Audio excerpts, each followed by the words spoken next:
আওয়ামী লীগকে নিয়ে যারা ইতিমধ্যে ট্রল করতেছে বা অনেকটা দেখবেন হাসি ঠাট্টা তামাশা এগুলো করতেছে, মানে এই যারা এই কাজগুলো করতেছে তাদের বয়স আপনি দেখবেন সর্বোচ্চ 20, 22 অথবা আপনার 25। যেমন আমার বয়স হচ্ছে আপনার 27। তার মানে আমরা কিন্তু শেখ হাসিনার বিরোধী দলের থাকার সময়টা আমরা দেখিনি, তখন আমরা একদম ছোট, আমরা বুঝি না রাজনীতি কি জিনিস। তো যারা ইতিমধ্যে 15 বছর শেখ হাসিনাকে ক্ষমতার মধ্যে দেখেছে, তারা দেখছে যে শেখ হাসিনা হঠাৎ করে চলে গেছে। আসলে তারা ইতিমধ্যে মানে একদম পাগল হয়ে গেছে যে মনে হয় এত বড় স্বৈরাচার মানুষ কইতো যে শেখ হাসিনা অনেক স্বৈরাচার, তার পতন হয়ে গেছে। দেখবেন কি তারা অনেকটা আপনার হাসি তামাশা ফেসবুকে পোস্ট দিবে, মানে নানানভাবে তারা পোস্ট দিবে, আপা আর ফিরবে না, শেখ হাসিনা আর ফিরবে না। মানে এগুলা হচ্ছে কি তারা বুঝতেই পারতেছে না রাজনীতির দাবার চাল শেখ হাসিনা যে কেন চলে গেছে, বা শেখ হাসিনা একটি তালিকা করার জন্য দেশ থেকে চলে গেছে। এটাই সত্য। আমি আপনাদেরকে যদি বলি, শেখ হাসিনা শুধু দেখতে চেয়েছে যে এদেশের বিরুদ্ধে 15 বছর যে রাষ্ট্র পরিচালনা করলাম, এই 15 বছরের ভিতরে যে উন্নয়নগুলা করলাম, আসলে এই দেশ নিয়ে কারা ষড়যন্ত্র করতেছে। শেখ হাসিনা তো বলছেই যে তোমরা সেফটে চলে যাও বাচ্চারা বা শিক্ষার্থীরা, তোমাদের উপর গুলি চালাবে, হত্যা করবে, তৃতীয় পক্ষ এখানে ঢুকে পড়েছে।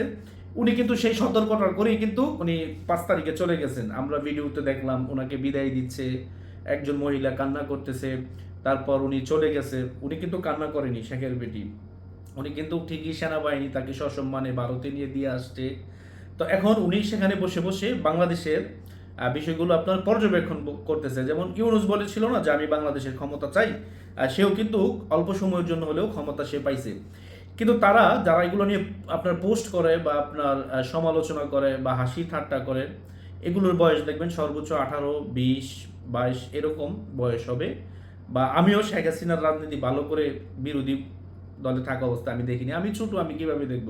মানে এই দলটারই আপনার জন্ম যেভাবে, এই দলটার নাম ইতিহাসে লেখা রক্ত দিয়ে। তার মানে এই দলকে যদি আপনি ডুবাতে চান, আপনি কখনোই পারবেন না। আপনি সাময়িক সময়ের জন্য হাসি ঠাট্টা আপনার এগুলো করে আপনি মজা নিতে পারবেন, কিন্তু আপনি এই দলটাকে শেষ করতে পারবেন না। শেখ হাসিনা দেখবেন আপনার এপ্রিলের ভিতরে বাংলাদেশে উনি ক্ষমতা নিবে, নিয়ে আবার 29 সালে নির্বাচন দিবে। নির্বাচন দিয়ে আপনার হয়তো আমি মনে করি যে উনি রাজনীতি থেকে বিদায় নিতে পারে। আর যাদের কথায় আপনার এখন লাফালাফি করতেছেন না, যখন আওয়ামী লীগ মাঠে নামবে, একজন সমন্বয়ক আপনি খুঁজে পাবেন না। শেখ হাসিনা কি ওই সময় আপনার কিন্তু নেতা কর্মীদেরকে বলছে মাঠে প্রতিহত করার জন্য? করে নাই। যদি শেখ হাসিনা ওই সময় বলতো প্রতিহত করো তোমরা, তাহলে এই আন্দোলন কখনো সফল হয় না, বা এই আন্দোলন কখনো সফল হতো না। এটাই সত্য। কিন্তু শেখ হাসিনা জানে যদি ওই সময় প্রতিহত করতো, তাহলে এই পুরো দায়ভার শেখ হাসিনার উপরে পড়তো। কিন্তু এখন যত দায়ভারের কথা বলা হচ্ছে, এগুলো একটাও শেখ হাসিনার উপরে পড়বে না। এগুলো আপনার তারা বিভিন্ন অভিযোগ দিবে, কিন্তু এই অভিযোগ আপনার দিন শেষে কাজে আসবে না। এটাই সত্য।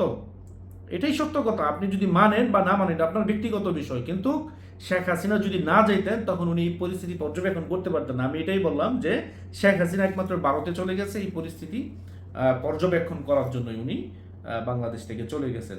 তো অবশ্য যারা হাসি ঠাট্টা করতেছেন শেখ হাসিনার আসতে পারবেন না, আমি তাদেরকে উদ্দেশ্য করে বলি, মানে হার্ট অ্যাটাক করবেন আপনি। এটাই সত্য কথা, আপনি হার্ট অ্যাটাক করবেন যখন শেখ হাসিনা বাংলাদেশে আসবে। শেখ হাসিনার সম্বন্ধে আপনাদের ধারণা নাই। যারা এখন হাসি ঠাট্টা করতেছেন না, শেখ হাসিনার সম্বন্ধে আপনাদের ন্যূনতম ধারণা নাই। তখনই বুঝবেন যখন শেখ হাসিনার বাংলার মাটিতে পা দিবে, তখনই আপনি বুঝতে পারবেন।